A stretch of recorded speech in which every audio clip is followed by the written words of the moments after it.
Well, thanks very much, Victor, for joining us today. Perhaps we can start with just a bit of the history of how you've sort of got here, how you ended up sort of founding and growing a pretty successful public listed company. Where did that journey begin? Well, to tell the truth, I have to say that it started when I was a very young man. As a young kid, you know, I grew up in the western suburbs of Adelaide, surrounded by factories. I think it's the environment that influenced me to do what I decided to do. I was just down the road from the General Motors factory. The Simpson Pope factory, as it was, that used to make white goods, was around the corner. I was just down the road from Alberton Oval, where they played footy, which I didn't have much of a passion for. But just around the corner from Adelaide Oval was my primary school, and around the corner from my primary school was a little junk shop which, would you believe, traded in surplus components which were invariably military or government projects that had gone wrong. And this shop owner used to buy up all of the hardware at the various auctions, the government auctions around the place, and I could sneak around to that shop from my at lunchtime or recess time in primary school, and I could find rocket parts, gyroscopic stabilisers, bits of munitions, detonators. It was just unbelievable what you could find there, and it just went for acres and acres of sheds and all kinds of really interesting things. Now, I should also mention that just down the road was the Philips factory. So Philips, who have largely pulled out of Australia in terms of manufacturing, back in the day, set up a massive manufacturing plant to produce initially vacuum tube valves, television sets, radios, you name it, and eventually transistors, transistor radios and semiconductors. Well, that was just down the road. So needless to say, all of the rejects that didn't make it through factory QC ended up in this shop as well. So as a young kid, for me it was like being in a candy store. So I could get my hands on all kinds of really interesting stuff. Now, I come from a family of engineers. So my father started training as a mechanical engineer. Regrettably, because of the war, he didn't finish his training and became a draftsman. My grandfather was an electrical engineer. So when the environment at home was, because I came from a relatively poor migrant background, you didn't go and buy things, you made things. So if we wanted a Weber barbecue, which didn't exist in those days, my father would invent one. And you didn't want to lift the lid of a hot barbecue, so he'd come up with a gear lever and pulley system to lift it. I mean, it was really Heath Robinson-ish, and I used to stand and watch in amazement how my father used to build all of these things, and it was really interesting, but I used to say, but it doesn't look like a bought one. So as a kid, from a very early age, I had a burning desire to be able to make things like a bought one rather than Heath Robinson. So when I got to high school, I went to Woodville High. Whereas primary school was just basically a waste of time, and from my perspective, other than the hobby shop around the corner, Woodville High was fantastic because we had a really, really good science master who started an electronics club, a computer club, a geology club, a chemistry club, a photography club, and I was in all of them. So I really liked science, and I really wanted to be involved in everything. And I joined this school and joined the electronics club, around literally the year that the first computer chip was invented, or the first, those of you who know anything about electronics, the first AND gate, the first OR gate. The basic building blocks of computing are these electronic gates that were built to open and close circuits. So just as they were being invented, our science master would find out how they worked and how to construct one, and he'd have all the kids building individual circuits. We had a team of 20, and this team of 20 the plan was to progressively build our own computer. So we were in on the ground floor of making our own computer under the instructions of our science master. Now, because I'd spent such a interesting youth playing with all of these components, and I'd watched my father building things the way I figured you should never do them. I had a burning desire to build things like I bought one. I was very neat and accurate with the way I built things. So I can remember my science master saying, "Victor, one day you'll make a good technician," because my work was always so neat and tidy, and I was able to build things in a way much better than any of my mates. I learned how to solder, I learned how to make my own circuit boards. In the photography club, we learnt how to develop our own photographs. In the geology club, we used to go out and look for rocks and specimens and go to the museum and catalogue them. I had a hell of a time. It was fantastic. So, needless to say, when I finished high school, where do you go? Well, of course, you go to engineering school. Now, again, my father kept telling me, "Victor, mathematics is the basis of all engineering." I hated mathematics. So Adelaide University was the school of mathematics and had the best engineering school. I wanted something a bit more applied, so I went to UniSA. I'm actually really glad I did. UniSA kind of had a much more applied version of the degree, which I really lapped up. So I was about at the end of first year, and I found out that I had to go and get a job. Why? Well, the university in its wisdom, at least UniSA in its wisdom, had a program where you needed to go and do vocational experience. So my grandmother, of all people, pulled some strings and managed to get me a job in a little startup. And the startup was an importer of equipment. And she knew another grandmother who had a grandson who was an Adelaide Uni graduate, a science graduate, who had started this company importing equipment which came in from the US and from Europe and was sold to DSTO, which is the Defence Research Centre, to Telecom Research Labs that had a massive research laboratory, to every university around Australia and to most of the major secondary schools. So it was basically a scientific equipment importing company, and it was called Quentron, located in a drapery store on Port Road in Hindmarsh. Anyway, this company had about 10 people. I came in as a young, snotty-nosed engineering student who really knew nothing, and my job was to fix things that broke down. Well, because I'd been so handy in my secondary school in terms of building circuits and building computer components, I adapted to this like a duck to water. So it was very, very easy for me to do what I needed to do. So at the end of my vacation period, they said to me, "Young Victor, why don't you go back to uni part-time and stay with us and work for us as a technician?" So I did. So I then ended up completing my degree. It took me far too long to finish my degree. I think it took me 7 years to finish a 4-year degree. But in all this time, I was working for a company and, shall we say, honing my technical skills.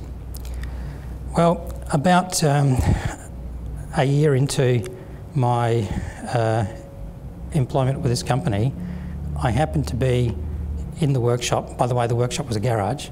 I happened to be in the workshop on the wrong day because the service engineer who was meant to be there, who got the good jobs of travelling interstate and overseas to fix things — we did actually fix equipment in Singapore and Thailand — I happened to be in the wrong place at the right time. The technician was sick, and some doctor rang up from Sydney to say that his ophthalmic laser was broken.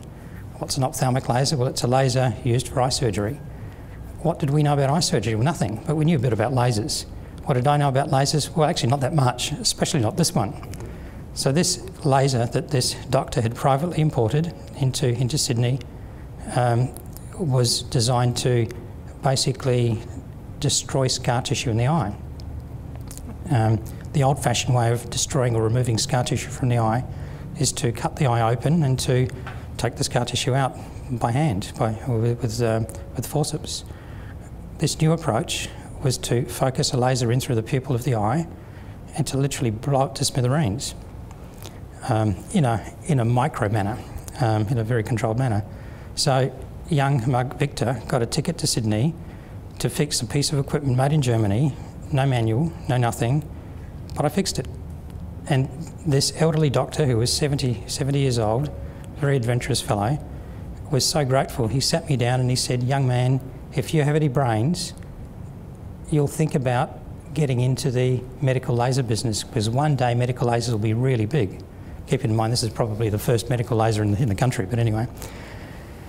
So I listened to him and he explained to me about microscopes and about optics and about how useful and utilitarian this laser tool could be. So I flew back to Adelaide the next morning and went to the chaps who ran the company and said, "I've met this wonderful old doctor and he told me this story, what do you think?" And they said, no, we're not interested. It's just, why would we get into the medical business? Just too difficult, too hard, just too non-core. We import equipment, we sell equipment, we won't get into the medical laser business. Well, not wishing to take no for an answer, one of the other fellows in the company, who happened to be a physicist, and I started working up a grant application to the government. And it took us a long time. We'd never written a grant application before. I was in my early 20s, he was in his 40s.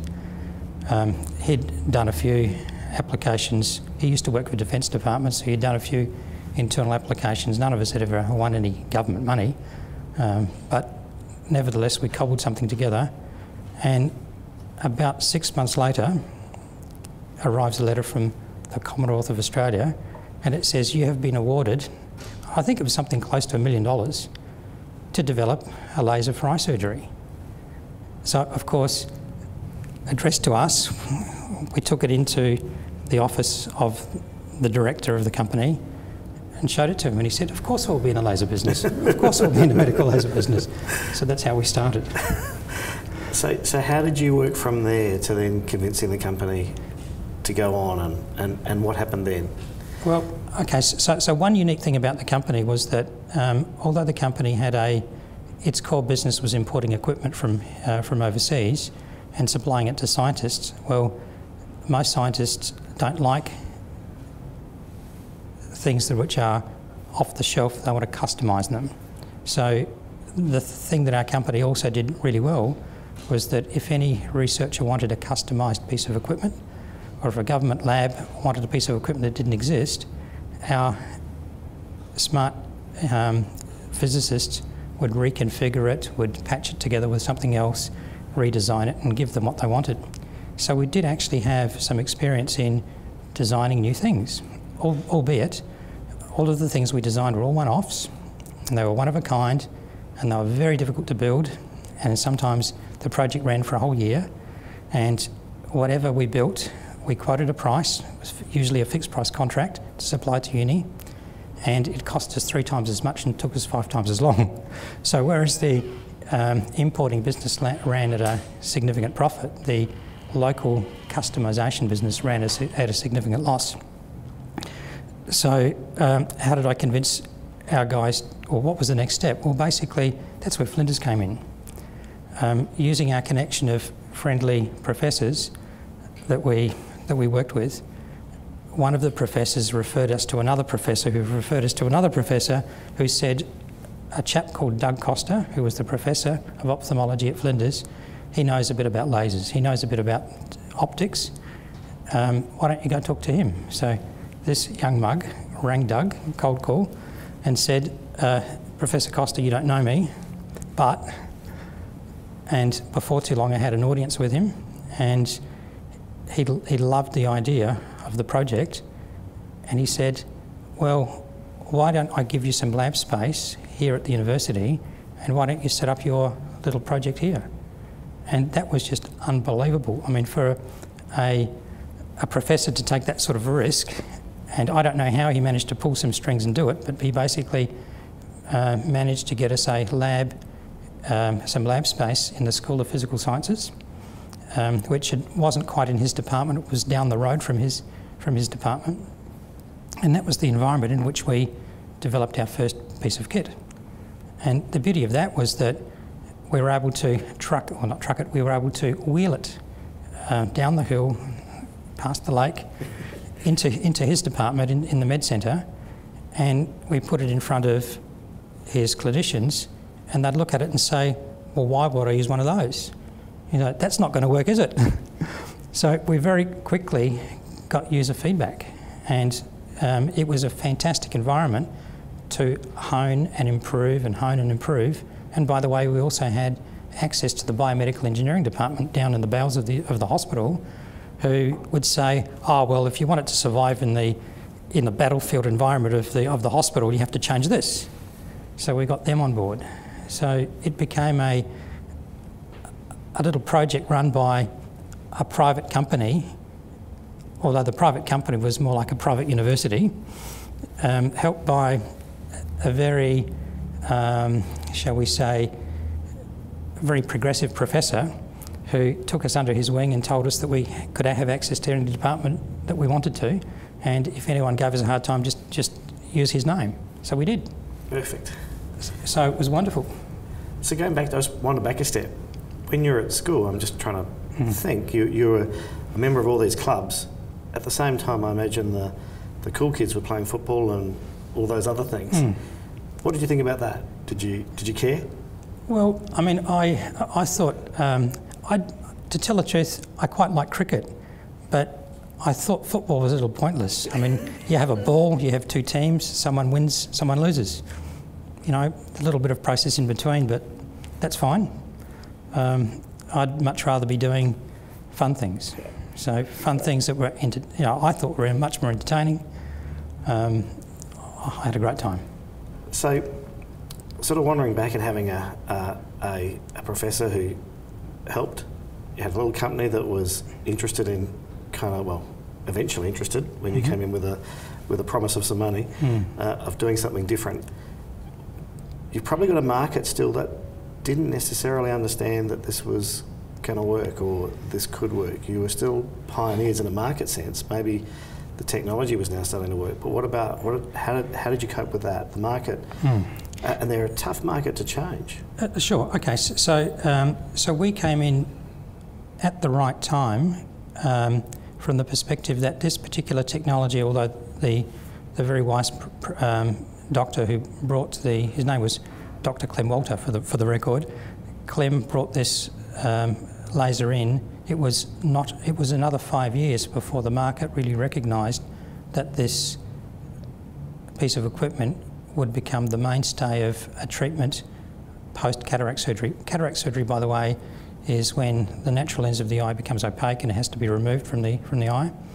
And as a result of scar tissue that forms post that process, up to 20% of patients need a secondary cataract operation, which requires the removal of the scar tissue. Now, in the day that Clem brought this laser in, cataract surgery of that style did not exist. Subsequent to that period, intraocular lenses, which were prosthetic lenses, were invented, and they were placed into the eye, and they became a fairly important procedure in ophthalmology, and that seeded the market for this type of laser.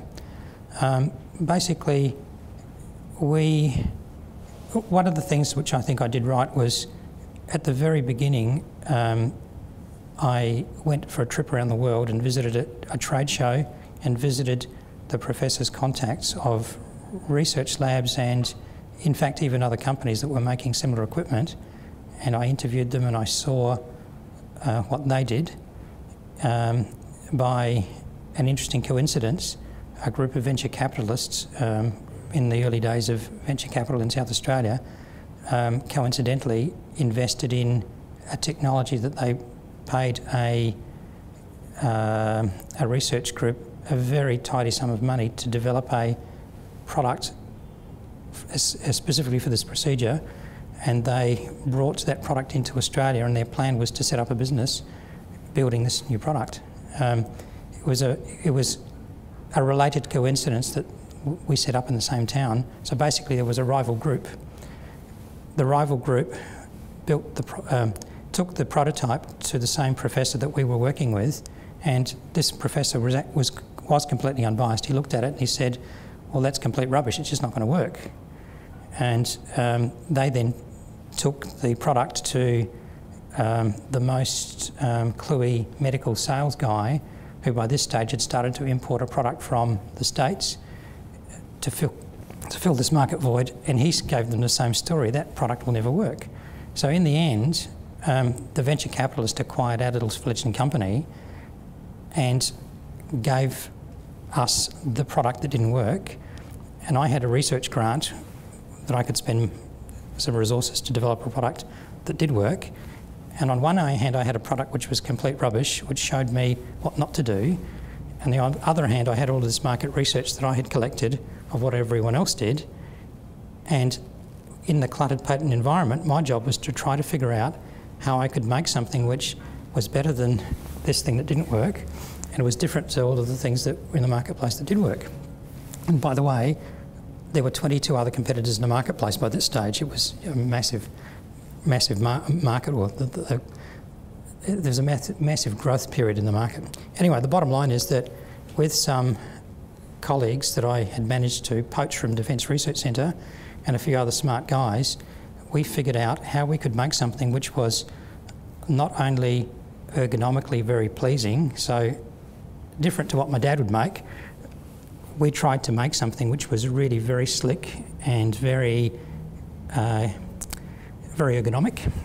The mechanical engineers in our group, who were military engineers, designed something that was literally bulletproof, and another smart engineer in our group, much smarter than myself, figured out a way where we could make all of the optical modules plug and play. So in the days that you had to send a PhD physicist to align a laser, we could send a trained monkey to undo 3 screws, unplug a connector and unplug a whole module and replace it with a new one. So downtime was nothing. I don't know how I ended up being the project manager come project engineer on this project. So I had all of these resources, double my age that I was in charge of, but it was my market research and my general steering of the project that I guess created a product which, when we took 3 years later the product to a trade show in the States, everyone looked at it and said, gosh, why didn't we think of that? So it was differentiated enough from all of the other products, and it was so sleek and so slim and so miniaturised and configured in such a way that everyone instantly loved it. And by the way, it was very serviceable so that you could repair it quickly. So the bottom line is the doctors loved it, the marketing guys loved it, and the service engineers loved it. So you could wheel it into a company where the service engineers made the decisions and they'd say, yes, we'll take that one. You could wheel it into a practice where the doctor said, yes, that's lovely, that's very convenient. And you could take it to a marketing organisation. They'll say, yes, you know, the engineers love it, the doctors love it, we'll sell it. So we won instant market appeal, and within a handful of years, the 22 competitors that we had in the marketplace had all failed, not all of them, but what was distilled out was only 5 players were left in the marketplace, and within a decade we had dominant market share. So, you know, we kind of did something right. And through that process though, there's drilling a little bit more, through that 10 years, did you only sell medical lasers? No. So because we had evolved out of a company that was providing all things to all university researchers, we had a team that built one-offs, and this team that built one-offs progressively kept losing more and more money, and the little department that I had created was beginning to earn more and more money, and therefore it became a bit of an evolution where the group that was making more than one of a kind, although obviously the startup cost of developing anything new is very high, at least we were able to amortise the cost of the development over multiple product runs, and therefore we just became more and more economic, and all of the other, or more of a going concern, and all of the other little things that we were doing, the one-offs got put on the back burner. But actually in that period of time, one of the marvellous little things that we, I guess, could say that we invented was the humble laser pointer. So at one point in the journey, we were the largest laser pointer manufacturer in the world, based here in Adelaide. I think in our most profitable year, I think we shipped something like 20,000 units around the world. A little bit like the project with Retime and Ben Olsen. We built something of that complexity, of something relatively simple, which had a killer margin and instant appeal among educationalists and professors and teachers, and we just sold bucket loads of them, mainly in the States, but all through Europe. And what happened? What happened to that? Well, we ended up getting out of that market before all of the Taiwanese and Chinese companies came into the marketplace. And growing sort of along that path, there were some hiccups in the road, right?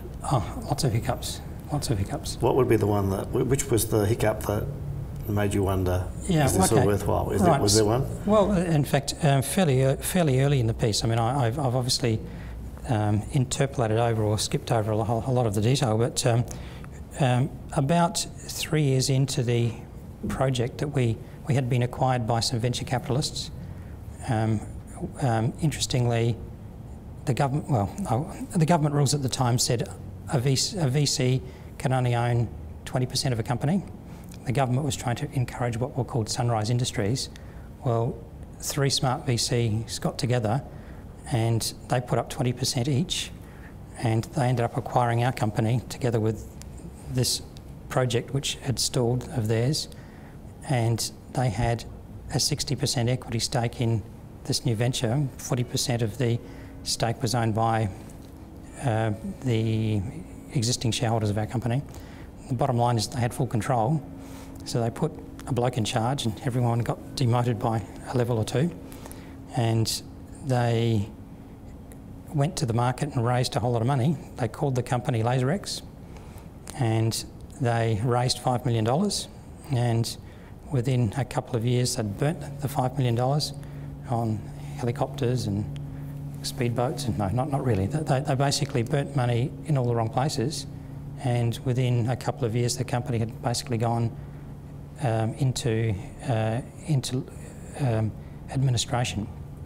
The State Bank was a major creditor, and the State Bank basically called for the company to be wound up, appointed a receiver, and there I was, a young engineer, or the lead engineer in a company that had developed a marvellous technology that was ready for market, and I saw layer upon layer above me disappearing as the receiver went through and liquidated the assets of the company.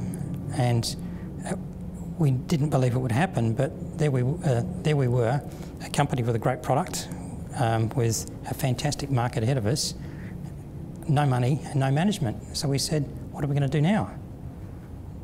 So we scratched our heads and said, well, gosh, if no one else is going to do it, we better do it. So this mug went to the bank, and at this stage I had some equity in a house that I'd bought in Hyde Park, and I went and got a second mortgage, and my brother-in-law wrote me who was also working in the company, wrote me an IOU for his half, and between the two of us we restarted the company. We borrowed some money from the bank, and we unfortunately had to let go probably 2/3 of the team, and we contracted back to just a handful of people, and we clawed our way back up. So that was a very, very tough gig. What did people think at the time? Oh, do you remember? That we were complete lunatics. My fellow colleague had a manufacturing engineering background. I had a design and engineering and innovation background, and we thought we could do it. He'd spent 10 years working in the States. He was an Australian, but he spent 10 years working in the States. He knew the American environment. He was used to the garage startup mentality. I'd spent most of my life in a garage, so I was comfortable in the garage startup environment. So between the two of us, we just did it. And there have been days when the cash was virtually empty. Interest rates were sitting at 18%. Wow. I think they're on their way down to 1 now at the moment. But, yeah. It was a crazy time. I mean, it was just unbelievable. But between the money that we managed to get out of the bank, and between doing a very creative deal with the receiver, who really, frankly, probably didn't have too many options. I mean, typically in a company when you have very esoteric parts that are only good for one thing, they're not even worth 1 cent in a dollar. If you're liquidating a supermarket, you can at least sell the loaves of bread and the bananas at half price. But if you're dealing with laser parts, I mean, gosh, who's going to buy them? That bloke down the road that I used to visit when I was at when I was in primary school, he probably would have paid 1 cent in a dollar on them. But we managed to do a deal with the receiver where he effectively kept all of the assets and inventory on his books, and we bought them from him as we needed them at 50 cents in the dollar, which meant that we didn't have to go and borrow even more money. We couldn't. You know, we didn't have the capacity to do so. But we bought the parts from him as we needed, and we basically rebuilt the business. And that sort of... But that was a very tough period. I mean, we worked day and night. We worked... I mean, I remember the work regimen was basically, I'm going to say, getting to work by 10, but that's only because we'd been at work till 1 in the morning.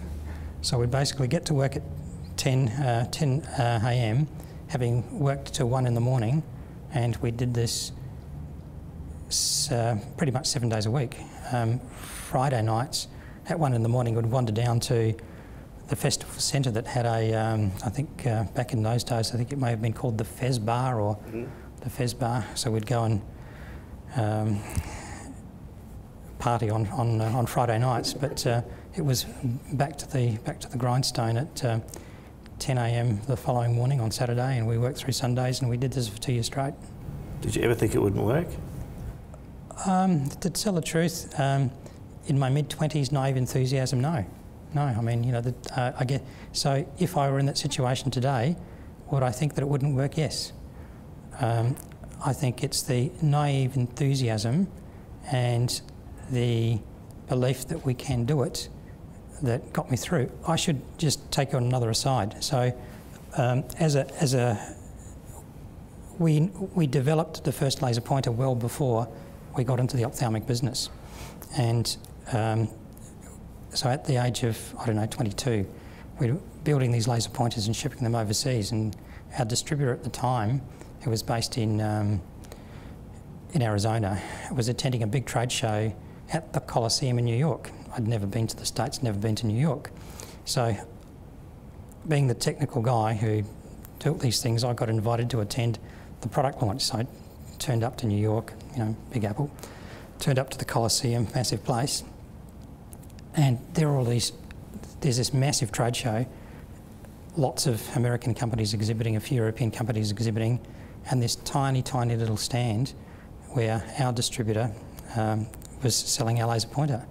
Well, I had a look at all of the other products in the marketplace, and most of the products in the marketplace back in those days were designed by companies that looked like they came from the Midwest. They were big, clunky, ugly,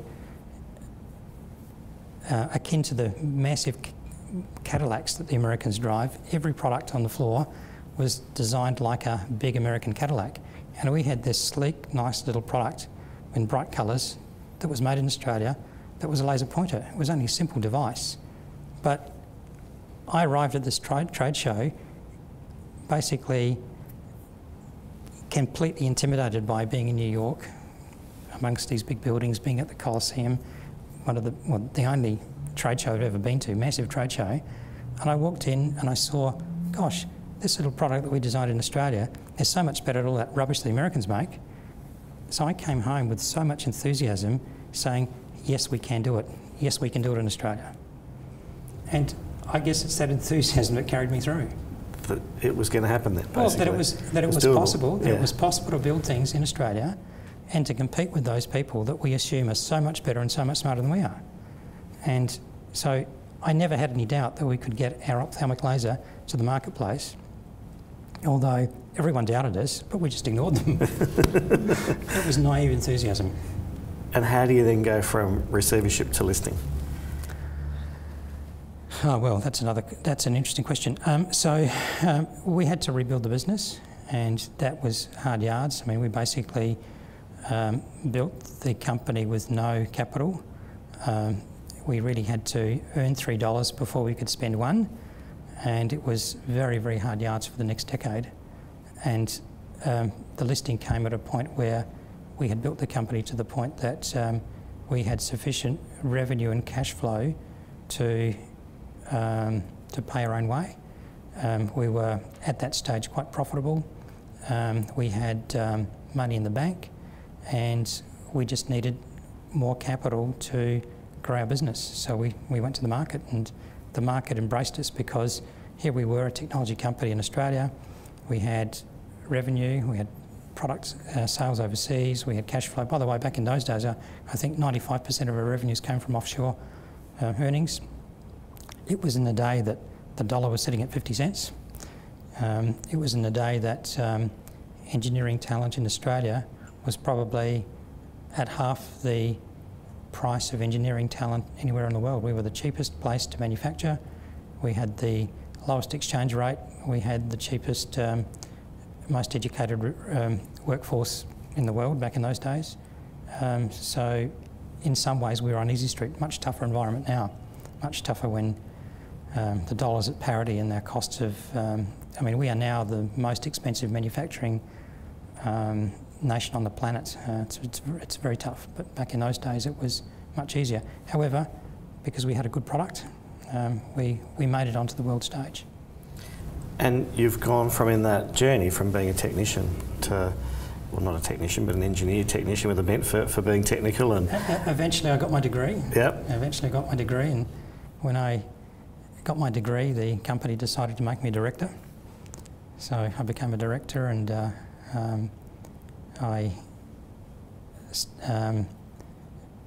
eventually, shall we say, learnt a bit about finance, learnt a bit about marketing, learnt a bit about every other area, and I guess figured things out. Because we often try and teach people with ideas that ideas aren't businesses. Businesses are businesses. You had to learn about business rapidly, had to learn about teams. Well, I mean, you really had no option. The learning about business was easy from the perspective that we had many examples of what not to do within our own company. So in my case, it was a case of survival of the fittest. The company that I started with was almost like a private university. We had so many ideas and so many projects happening within, spurred on by contact with universities asking us to do things, stimulating design projects that we either could take or reject, and we started to develop our own template of what to take on and what not to take on. We developed our own template of how to analyse a product, how to analyse an opportunity. Were we always right? No, but it got to the point where you could virtually smell whether the opportunity was right and whether it was worth taking on, and then with a bit of analysis and clearly in a company, if you can build up a team, my approach to building a team is that you build a team of good people where strength reinforces strength and you compensate weakness. So not everyone is skilled in every area, and if you can build a team where somebody who's naturally weak in another area is compensated by somebody who's naturally strong in another area, you can get many heads around a problem. You can look at an opportunity and fairly quickly work out whether this is worth pursuing or not worth pursuing. So we had a close-knit team environment that analysed opportunities, and we figured out which ones were good and which ones weren't. And were we always right? No. But as long as we were right more often than we were wrong, then we were able to move forward. How important are people in that process? Extremely important. People are both the biggest asset, but also the biggest problem, from the perspective that people are people. People are hard to manage. People always want to do their own thing. Harnessing and shaping a common path and keeping them on the straight and narrow is always the biggest challenge, always. And do you still see that challenge today? Oh, all the time. I mean, I don't know, gosh, I mean, I don't know any company where the people aren't the biggest opportunity, but also the biggest potential for disaster. You really need to galvanise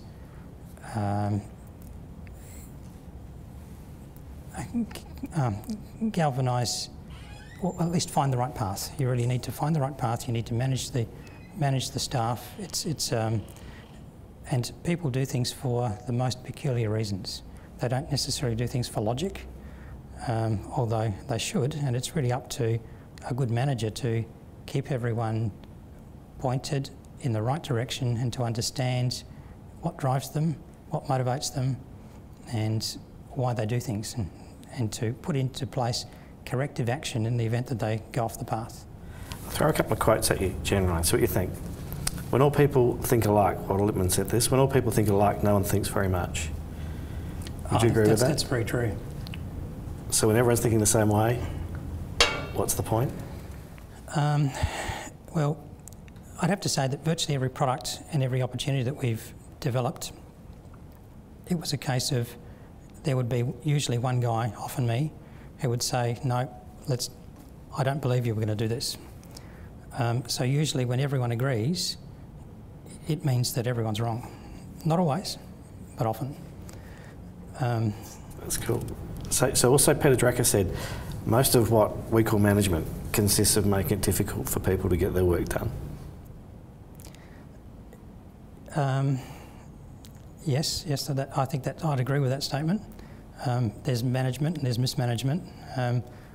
Managing creative people is very difficult, and if you put too many layers of complexity in management, then creativity disappears. If you put insufficient management into creativity, the money disappears. That's an interesting balance. Yeah, so it's very hard to find that happy medium. I'm going to ask you 5 questions to know a bit more about you. Go ahead. What word do you really hate? Failure. Failure. How do you describe your job to a 5-year-old? Oh gosh. You know, when my family asks me, what did you do today, I can't tell them. I spend all of my day juggling things. Sounds like you fix things still. No. You know, okay, so every day I just do what it takes. So do I do anything specific? I've given up trying to figure out what I'm going to do that day, because if I make a plan, I turn up to the office and something ends up taking me on a path where I have to do something different. Occasionally I can focus on getting things done that I need to get done, but you know, it's a matter of fixing things and steering things back to the path when things have deviated from the right path. So mid-flight correction is really is what I do. I facilitate mid-flight correction. That's a good answer. At your funeral, what would you most like to overhear someone say about you? I have no idea. You know,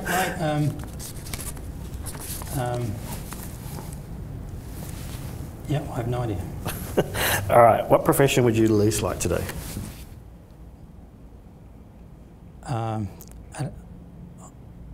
I'd least like to be an accountant. There you go. And what sound do you like the most? What sound? What sound do you like? Silence. Silence. Silence. With that in mind, thank you very much, Victor. Thank you very much for your time.